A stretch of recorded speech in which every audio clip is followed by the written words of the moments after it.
మహానగరానికి మిగిలిన జీవవాయువు ఏదైనా ఉంటే అక్కడి నుండే రావాలి. ఈ కాంక్రీట్ అడవిలో కాస్త స్వచ్ఛమైన వాతావరణం కావాలంటే అక్కడికే వెళ్ళాలి. అంతెందుకు, దేశానికి జీవనదులు ఉన్నట్లే హైదరాబాద్ మహానగరానికి జీవ చెరువులు అనే చెప్పుకునే ప్రాంతం అది. జీవో నంబర్ 111 చలువుతో ఎంతో కాలంగా కబ్జాదారులు కనుసన్నల్లో నుండి ఇక్కడున్న వ్యవసాయ భూములు, నీటి వనరులకు సహకరించే ప్రదేశాలు తప్పించుకుంటూ వస్తున్నాయి. అయితే గత ప్రభుత్వం చేసిన తప్పుల వల్ల ఇప్పటికీ ఆ ప్రాంతం ఆక్రమణదారులకు అడ్డాగా మారింది. నిబంధనలకు నీళ్లొద్దిలే నిర్లక్ష్యంగా నిర్మాణాలు చేస్తున్నారు. ఇంతకీ జీవో నంబర్ 111లో పరిస్థితి ఎలా ఉంది? ఆ ప్రాంతాన్ని రక్షించే నాథులే లేరా? జీవో 111 సంగతేంటి?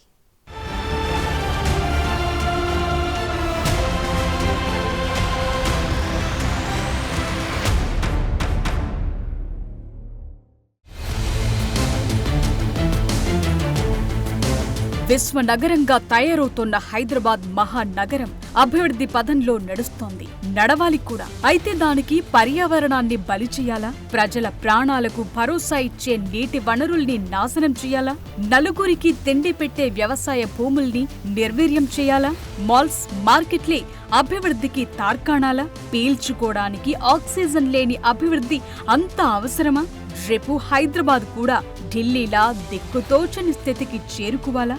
ఇలాంటి చాలా ఆందోళనల మధ్య జీవో 111 ప్రాంతంపై అటు రాజకీయ వర్గాల్లోనూ ఇటు అధికారుల్లోనూ తీవ్రమైన చర్చ కొనసాగుతోంది. గత ప్రభుత్వం జీవో 111ను రద్దు చేస్తామంటూ నిర్ణయం తీసుకున్నప్పటికీ దాన్ని చాలా మంది వ్యతిరేకించారు. అయితే ఈ నిర్ణయాన్ని విశ్లేషించటానికి వేసిన కమిటీ ఇప్పటికే నివేదిక ఇవ్వలేదు. మరోవైపు నిబంధనలకు విరుద్ధంగా ఆ ప్రాంతంలో భూములన్నీ కబ్జాలకు గురవుతున్నాయి. హైదరాబాద్ మహానగరానికి తాగునీరు, వ్యవసాయ అవసరాలను తీరుస్తోన్న ఉస్మాన్ సాగర్, హిమాయత్ సాగర్ తీరం కూడా ఆక్రమణదారులకు బలవుతోంది. నగరంలోని ఈ 2 రిజర్వాయర్ల పరివాహక ప్రాంతంలో నిర్మాణాలపై ఆంక్షలు కాగితంపై మాత్రమే కొనసాగుతున్నట్లు కనిపిస్తోంది. జీవో 111లో ఉన్న 7 మండలాలైన మోయినాబాద్, గండిపేట్, శంషాబాద్, శంకర్పల్లి, రాజేంద్రనగర్, చేవెళ్ల, షాబాద్లోని కొన్ని ప్రాంతాల్లో ఈ అక్రమ కట్టడాలు నానాటికి పెరుగుతూనే ఉన్నాయి. ఇలాంటి పరిస్థితుల మధ్య జీవో 111 సంగతేంటి అనేది అంతుపట్టకుండా ఉంది. ముఖ్యంగా 2007 నుండి ఫుల్ ట్యాంక్ లెవెల్, నీటి వనరుల బఫర్ జోన్లపై వేల కొద్ది అక్రమ నిర్మాణాలొచ్చాయి. రిజర్వాయర్ల పరివాహక ప్రాంతాల్లో పుట్టగొడుగుల్లా పుట్టుకొస్తున్న అక్రమ నిర్మాణాలను గత ప్రభుత్వం పట్టించుకోలేదు. నగరంలో తాగునీటి అవసరాలకు ఇకపై ఈ రిజర్వాయర్లు అవసరం లేదని గత కేసీఆర్ సర్కార్ అసెంబ్లీ సాక్షిగా పేర్కొంది. కానీ రుతుపవనాలు ఆలస్యమవుతున్న కారణంగా జంట రిజర్వాయర్ల నుండి నీటిని తీసుకుంటామని మళ్లీ ప్లేటు ఫిరాయించింది. 17 ఏళ్ల క్రితం అప్పటి ఏపీ హైకోర్టులో వ్యాజ్యం దాఖలైనప్పటి నుండి దీన్ని పట్టించుకోవటంలో చాలా జాప్యం జరిగింది. రెవెన్యూ అధికారులు అనధికార నిర్మాణాలను గుర్తించినప్పటికీ నిరోధక చర్యలు మాత్రం తూతు మంత్రంగానే నడిచాయి. 2007 అక్టోబర్లో ఆక్రమణలపై పంచాయతీరాజ్ శాఖలో రూపొందించిన జాబితాను హైకోర్టుకు సమర్పించారు. దానికి 2 సంవత్సరాల ముందు National Geophysical Research Institute, Environment Protection Training and Research ఇన్స్టిట్యూట్లు కలిసి జీవో 111 పరివాహక ప్రాంతాల్లో వందలాది ఫామ్ హౌస్లొచ్చాయని నివేదించారు. వీటిలో దాదాపు 130 నిర్మాణాలను పరిశీలించారు. ఎయిర్పోర్ట్ అథారిటీ ఆఫ్ ఇండియా 2002లో పంచాయతీల వారీగా 128 అక్రమ లేఅవుట్లను గుర్తించింది. వీటిలో చాలా శంషాబాద్లో ఉన్నట్లు తేల్చారు. రిజర్వాయర్ల పరివాహక ప్రాంతాల్లోని 2465 అనధికార గృహాల్లో 2341 శంషాబాద్ మండలంలో ఉన్నాయని రంగారెడ్డి కలెక్టర్ నవంబర్ 3, 2007న హైకోర్టుకు నివేదించారు. ఇక మోయినాబాద్ మండలంలోని మరో 123 ఇళ్లు, అలాగే 261 అక్రమ లేఅవుట్లలో శంషాబాద్లో 179, మోయినాబాద్లో 62, రాజేంద్రనగర్లో 8, శంకర్పల్లి, చేవెళ్లలో 6 చొప్పున ఉన్నట్లు గుర్తించారు. వీటితో పాటు జీవో 111 పరిధిలోని ప్రాంతాలు, వాటి పరిసర ప్రాంతాల్లో వేల సంఖ్యలో అక్రమ లేఅవుట్లు ఉన్నట్లు అధికారులు అంగీకరించారు. అయినా వీటిపై గత ప్రభుత్వం కినుకు వహించింది.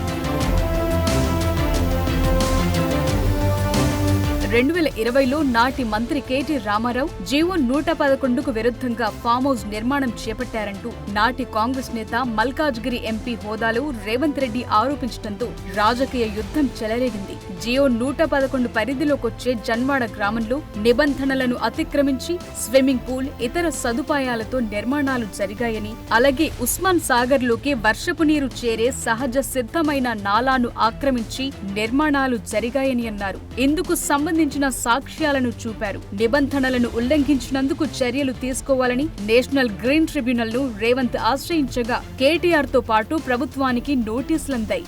అయితే నాటి కేసీఆర్ ప్రభుత్వం ఫామ్ హౌస్ నిర్మాణంపై వివరణ ఇవ్వకపోగా, అనుమతి లేకుండా ఆ ప్రాంతంలో డ్రోన్లు తిప్పారనే కారణంతో రేవంత్ రెడ్డిని అరెస్టు చేశారు. అప్పటి నుండి కొనసాగుతోన్న ఈ ఫామ్ హౌస్ వ్యవహారం ఇప్పుడు ఓ కొలిక్కి వచ్చే అవకాశం ఉన్నట్లు కనిపిస్తోంది.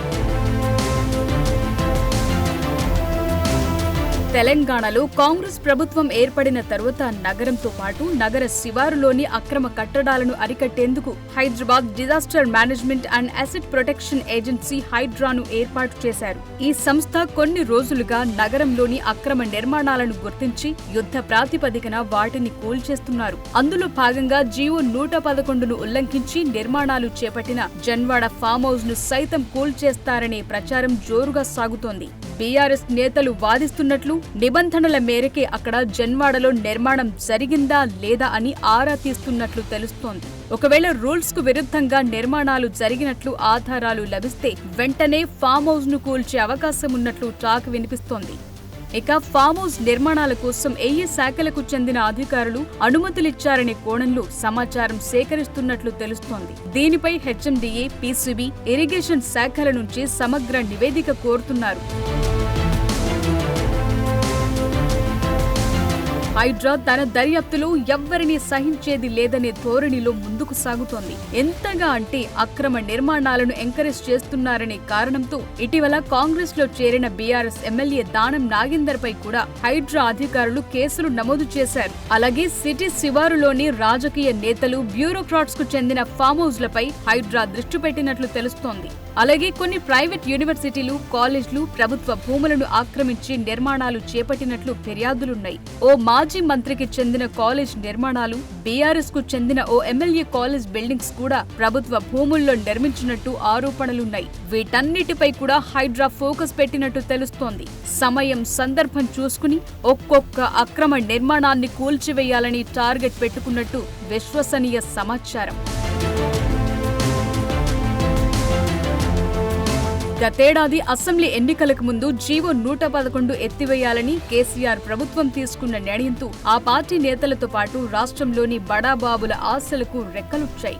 జీవో పరిధి గ్రామాల్లో 100 ఎకరాలు పోగేసుకోవటానికి ప్రజాప్రతినిధులు, కంపెనీలు, అధికారులు, రియల్టర్లు సిద్ధమయ్యారు. వేల కోట్ల రూపాయలు ట్రాన్సాక్షన్ల మధ్య నాటి అధికార పార్టీ పంట పండిందని అనుకున్నారు. 132,000 ఎకరాల భూమిలో రియల్ ఎస్టేట్ పై 25 ఏళ్లుగా ఉన్న ఆంక్షలను ఎలాంటి షరతులు లేకుండా ఒక్కసారిగా ఎత్తేయటంతో ఊహించిన దానికన్నా ఎక్కువ లాభం దొరుకుతుందని అనుకున్నారు. దీనికి ఏడాది ముందే జీవో 111 ఎత్తివేత ఖరారు కాగా కొంతమంది ఎడాపెడా 100 ఎకరాలు కొనేశారు. జీవో పరిధిలోని 84 గ్రామాల్లోని లక్షల ఎకరాల ప్రైవేటు భూముల్లో దాదాపు 70% ధనికుల ఖాతాలోకి చేరింది. నాటి రాష్ట్ర ప్రభుత్వంలోని మంత్రులు, ఎమ్మెల్యేలు, ఎంపీలు, ఐఏఎస్లు, ఐపీఎస్, ఐఆర్ఎస్ అధికారులు, వ్యాపారులు, రియల్టర్లు దొరికినంతా గుంజుకున్నారు. మిగిలిన 30% భూమిని మాత్రమే రైతులకు మిగిల్చారు. అయితే ఇప్పుడు హైడ్రా రాకతో జీవో 111 పరిధి ప్రాంతం భవిష్యత్ ఎలా ఉండబోతోందా అని ఆసక్తి నెలకొంది.